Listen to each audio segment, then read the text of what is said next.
ক্ষমতায় যাওয়ার আগে যাদের হাতে দেশ নিরাপদ নয়, ক্ষমতায় যাওয়ার পরও তাদের হাতে দেশ নিরাপদ থাকবে না বলে মন্তব্য করেছেন জামায়াতের আমির ডক্টর শফিকুর রহমান।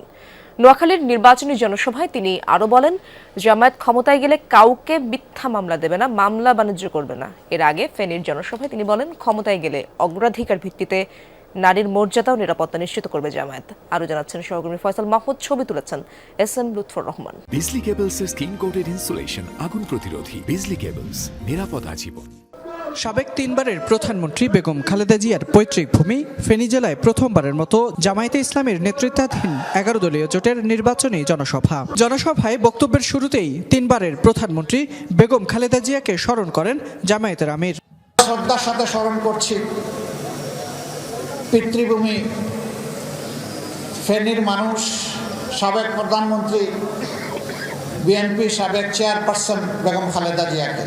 ক্ষমতায় এলে নারীদের নিরাপত্তা ও সম্মান নিশ্চিত করার অঙ্গীকার করেন ডাক্তার শফিকুর রহমান। সেই সাথে ফেনী জেলায় মেডিকেল কলেজ সহ বাঁধ নির্মাণে ভূমিকা রাখার প্রতিশ্রুতি দেন তিনি।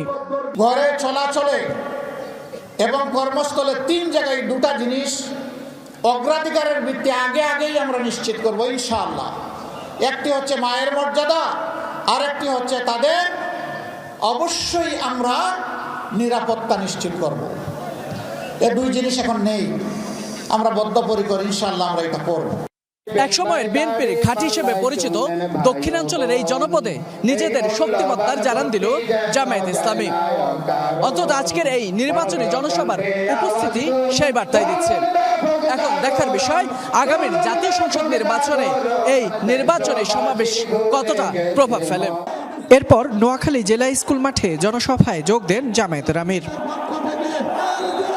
আমরা বলেছিলাম আমাদেরকে মামলা হামলা করে নাজেহাল করা হয়েছে, খুন করা হয়েছে, গুম করা হয়েছে।